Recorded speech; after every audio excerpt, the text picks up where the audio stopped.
Hai teman-teman, perkenalkan nama saya Steven Autosoid dari kelas 10 3. Kali ini saya akan membawakan renungan. Sebelum kita mulai, mari kita bersatu dalam doa. Ya Tuhan kami akan mendengarkan firman-Mu. Kiranya jadikanlah firman ini menjadi berita bagi kami. Terima kasih Tuhan, amin. Firman Tuhan kita kali ini tertulis pada Mazmur 32 ayat 8 sampai 11. Yang tertulis, aku hendak mengajar dan menunjukkan kepadamu jalan yang harus kau tempuh. Aku hendak memberi nasihat, mataku tertuju kepadamu. Janganlah seperti kuda atau bagal yang tidak berakal, yang kegarangannya harus dikendalikan dengan tali les dan bekal. Kalau tidak, ia tidak akan mendekati engkau. Banyak kesakitan diderita orang fasik, tetapi orang percaya kepada Tuhan dikelilinginya dengan kasih setia. Bersukacitalah dalam Tuhan dan bersorak-sorailah, hai orang-orang benar. Bersorak-sorailah, hai orang-orang jujur. Renungan ini juga ada kaitannya dengan Lukas 15 ayat 1 sampai 7 yang tertulis, para pemungut cukai dan orang-orang berdosa biasanya datang kepada Yesus untuk mendengarkan Dia. Maka bersungut-sungutlah orang Farisi dan ahli-ahli Taurat. Katanya, Dia menerima orang-orang berdosa dan makan bersama-sama dengan mereka. Lalu ia mengatakan perumpamaannya ini kepada mereka.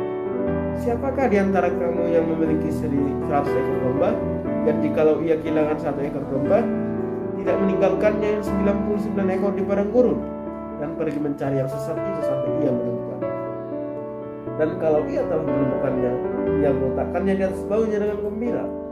Dan setibanya di rumah, ia memanggil sahabat-sahabat dan tetangga-tetangganya, serta berkata kepada mereka, bersukacitalah bersama-sama aku, sebab dombaku yang hilang telah kutemukan. Aku berkata kepadamu, demikian juga akan ada sukacita di surga berkat satu orang berdosa yang bertobat, lebih daripada sukacita karena 99 orang benar tidak memerlukan pertobatan.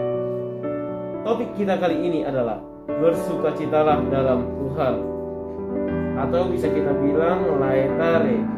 Ya, topik renungan ini berkata bersukacitalah dalam Tuhan.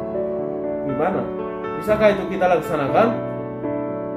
Kedatangan sukacita bukan datang sendiri, tetapi pasti ada yang kita lakukan atau kita perbuat, maka sukacita akan datang. Kalau misalnya terwujud usaha, cita-cita, keberuntungan, dapat pekerjaan, naik jabatan, naik kelas, juara kelas, dan sembuh dari penyakit, tentu kita wajib bersukacita atas segala yang telah saya utarakan itu. Tetapi bagaimana?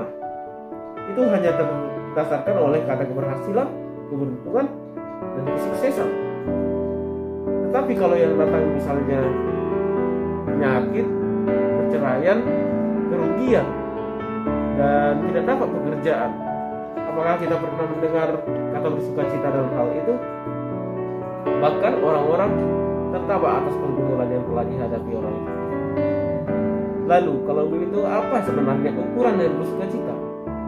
Ukuran bersukacita tertulis pada Filipi 4 ayat 4 yang berkata, bersukacitalah senantiasa dalam Tuhan. Sekali lagi aku katakan, bersukacitalah. Kalau keberhasilan, keberuntungan, kesuksesan, itulah yang kita katakan sebagai dasar dari kata bersukacita. Tidak semua orang pasti bisa mendapatkan sukacita. Pasti ada yang mendapatkan kerugian, cita-citanya tidak terwujud, dia bergumul, tidak dapat pekerjaan bagi para lulusan persekolahan dan perkuliahan. Padahal laetare itu artinya bersukacitalah kamu. Oleh karena itu, kalau kita pergi dari arti laetare yang tertulis pada Yesaya 66 ayat 1a, itu dikatakan bukan dalam kemewahan, kemakmuran bangsa Israel kala itu, tetapi mereka mengalami kesulitan, tangis, dan terbuang. Disitulah Tuhan mempercayakan bangsa itu melalui Nabi Yesaya. Kalaupun masa yang sakit yang mereka ingat, Tuhan tidak berpaling dari bangsa Israel, tetapi untuk mengingatkan bangsa itu akan kesalahan yang telah mereka perbuat, agar mereka sadar agar tidak berbuat dosa, dan bagi yang telah berpaling dari Tuhan mengalami pertobatan, Tuhan pun sudah mengampuni dosa yang mereka perbuat. itulah layak kali artinya Allah telah menghapus dosa-dosa yang kita perbuat. Dan itu juga yang ingin kita lihat dari ayat ini. Dari Raja Daud, dia adalah seorang raja. Bisa kita katakan dia adalah raja yang sempurna, tanpa kekurangan. Dia kaya, memiliki keluarga yang satu, utuh. Dan semua yang dia miliki wajib tunduk terhadap dia. Bahkan dosa yang dia perbuat tidak ada yang berani untuk menasihatinya. Bahkan ada satu kesalahan yang diperbuat oleh Raja Daud, yaitu dia menyembunyikan kesalahannya, yaitu yang dia sengaja membuat suami dari Batseba, yaitu Uria, untuk berperang di garis depan sehingga dia mati. Dia pun senang karena dia telah berhasil menaklukkan Batseba, tetapi hidupnya tidak bersukacita atas segala yang telah dia perbuat. Seperti itulah dosa itu. Orang yang telah memelihara dosa sama seperti salaf, yang artinya tidak jumpa kebahagiaan, kedamaian di dalam hidupnya. Ditimpa tekanan yang berat. Tentu kalau hidup kita tertekan dari pagi sampai malam, wajib kita menjadi stres. Karena uang jabatan tidak mampu mengadakan kita ataupun mengobati kita. Kalau sudah dikatakan dalam keras, apalagi itu sudah tidak lagi. Kalau itu apa yang kita perbuat?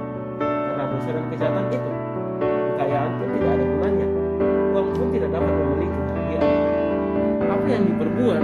Jawabannya ada tertulis pada ayat 5, yang artinya utang harus dibayar dengan utang, utang uang dibayar dengan uang. Sedangkan utang dosa, apa yang kita buat untuk membayarnya? Apakah dengan uang, harta? Tidak. Jadi apa? Jadi kita membayarnya dengan mengakui dosamu kepada Tuhan, meminta pengampunan kepada Tuhan.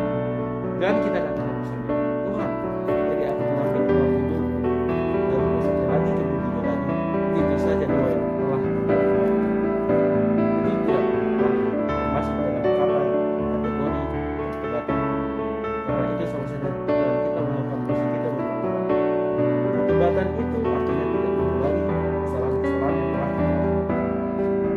Orang bertobat pasti dalam satu ayat 6 yang dapat diartikan. Itulah mengapa satu gereja ada dua Tuhan tentang pengampunan.